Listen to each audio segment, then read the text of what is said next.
اے پیغمبر میرے بندوں کو بتا دو کہ میں بڑا بخشنے والا ہوں، بڑا مہربان ہوں، اور یہ کہ میرا عذاب بھی درد دینے والا عذاب ہے۔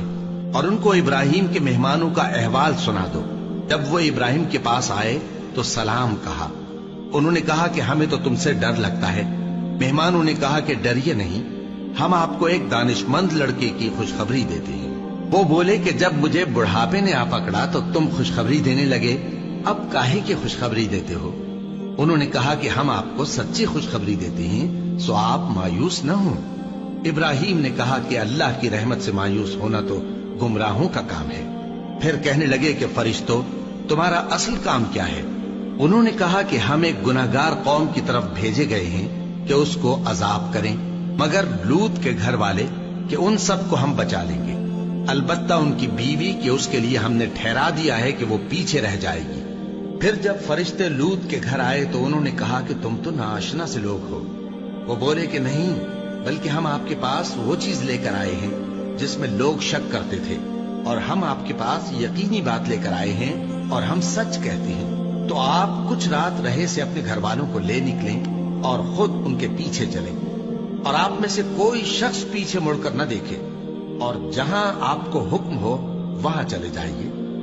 اور ہم نے لوط کی طرف وہی بھیجی کہ ان لوگوں کی جڑ صبح ہوتے ہوتے کاٹ دی جائے گی، اور اہل شہر لوط کے پاس خوش خوش دوڑے آئے۔ لوط نے کہا کہ یہ میرے مہمان ہیں، کہیں ان کے بارے میں مجھے رسوا نہ کرنا، اور اللہ سے ڈرو اور میری بے آبروئی نہ کرو۔ وہ بولے، کیا ہم نے تم کو سارے جہان کی حمایت و طرفداری سے منع نہیں کیا؟ انہوں نے کہا کہ اگر تمہیں کرنا ہی ہے تو یہ میری قوم کی لڑکیاں ہیں، ان سے شادی کر لو۔ اے نبی، تمہاری جان کی قسم، وہ اپنی مستی میں مدہوش ہو رہے تھے، سو ان کو سورج نکلتے نکلتے چنگھاڑ نے آ پکڑا، اور ہم نے ان بستیوں کو الٹ کر نیچے اوپر کر دیا اور ان پر کھنگر کی پتھریاں برسائیں۔ بے شک اس قصے میں اہل فراست کے لیے نشانی ہے، اور وہ بستیاں اب تک شام جانے والے سیدھے رستے پر موجود ہیں۔ بے شک اس میں ایمان لانے والوں کے لیے نشانی ہے۔ اور بن کے رہنے والے یعنی قوم شعیب کے لوگ بھی گناہگار تھے، تو ہم نے ان سے بھی بدلہ لیا، اور یہ دونوں شہر کھلے رستے پر موجود ہیں۔ اور وادی ہجر کے رہنے والوں نے بھی پیغمبروں کی تکذیب کی، ہم نے ان کو اپنی نشانیاں دی اور وہ ان سے منہ پھیرتے رہے، اور وہ پہاڑوں کو تراش تراش کر گھر بناتے تھے کہ امن و اطمینان سے رہیں گے۔ آخر زوردار آواز نے ان کو صبح ہوتے ہوتے آ پکڑا، اور جو کام وہ کرتے تھے وہ ان کے کچھ بھی کام نہ آئے۔ اور ہم نے آسمانوں اور زمین کو اور جو مخلوقات ان میں ہے سب کو تدبیر کے ساتھ پیدا کیا ہے، اور قیامت تو ضرور آ کر رہے گی، تو تم ان لوگوں سے اچھی طرح سے درگزر کرو۔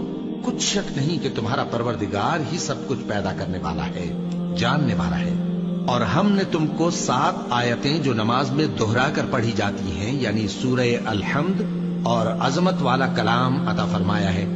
ہم نے کفار کی کئی جماعتوں کو جن کو فوائد دنیاوی سے نوازا ہے، تم ان کی طرف رغبت سے آنکھ اٹھا کر نہ دیکھنا، اور نہ ان کے حال پر رنج و غم کرنا، اور مومنوں کے ساتھ تواضع سے پیش آنا، اور کہہ دو کہ میں تو اعلانیہ ڈر سنانے والا ہوں، اور ہم ان کفار پر اسی طرح عذاب نازل کریں گے جس طرح ان لوگوں پر نازل کیا جنہوں نے تقسیم کر دیا، یعنی قرآن کو کچھ ماننے اور کچھ نہ ماننے سے ٹکڑے ٹکڑے کر ڈالا۔